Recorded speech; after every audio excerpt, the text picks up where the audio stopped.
A Brief History of the Empire, Part 3, by Stronach K. Thosh III, Imperial Historian. The first volume of the series told in brief the story of the succession of the first 8 emperors of the Septim dynasty, from Tiberius I to Quintilia II. The second volume described the War of the Red Diamond and the 6 emperors that followed its aftermath, from Uriel III to Cassander I.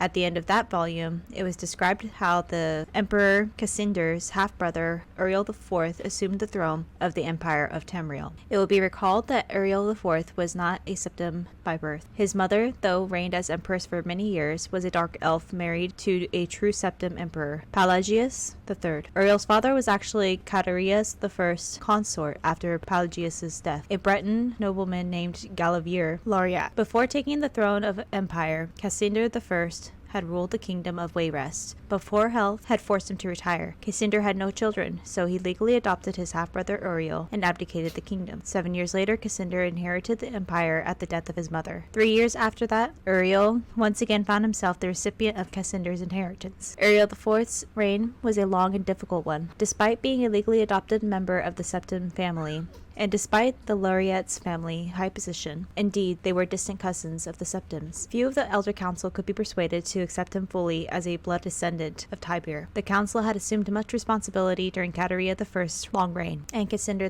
I's short one, and a long-willed alien monarch like Uriel IV found it impossible to command their unswerving fealty. Time and again, the council and the emperor were at odds, and time and again, the council won the battles. Since the days of Pelagius II, the elder council had consisted of the wealthiest men and women in the empire, and the power they wielded was conclusive. The council's last victory over Uriel IV was posthumous. Andorak, Uriel IV's son, was disinherited by vote of council, and a cousin more closely related to the original Septim line was proclaimed, Sepphoris II, in 3E 247. For the first 9 years of Sepphoris II's reign, those loyal to Andorak battled the imperial forces. In an act the sage Amarantine called Tiberius Septim's heart beating no more, the council granted Andorak the High Rock Kingdom of Shornhelm to end the war, and Andorak's descendants still rule there. By and large, Sendorak II had foes that demanded more of his attention than Andorak. From out of a Cimmerian nightmare, in the words of Arantine, a man who called himself the Cameron usurper led an army of Daedra and undead warriors on a rampage through Valenwood, conquering kingdom after kingdom. Few could resist his onslaughts, and as month turned to bloody month in the year 3E 249, even fewer tried. Sepphoris II sent more and more mercenaries into Hammerfell to stop the usurper's northward march, but they were bribed or slaughtered and raised as undead. The story of the Cameron usurper deserves a book of its own. It is recommended that the reader find Pallux's Aetheris, The Fall of the Usurper, for more detail. In short, however, the destruction of the forces of the usurper had little to do with the efforts of the emperor. The result was a great regional victory and an increase in hostility toward the seemingly inefficacious empire. Uriel V, Sepphoris II's son and successor, swiveled opinion back toward the latent power of the empire. Turning the attention of Tamriel away from internal strife, Uriel V embarked on a series of invasions beginning almost from the moment he took the throne in 3E 268. Uriel V conquered Roscria in 271, Cathnoque in 276, Unislia in 279, and Esroniet in 284. In 3E 288, he embarked on his most ambitious enterprise, the invasion of the continent kingdom of Akavir. This ultimately proved a failure, for 2 years later, Uriel V was killed in Akavir on the battlefield of Ionith. Nevertheless, Uriel V holds a reputation second only to Tiberius as one of the 2 great warrior emperors of Tamriel. The last 4 emperors, beginning with Uriel V's infant son, are described in the 4th and final volume of the series.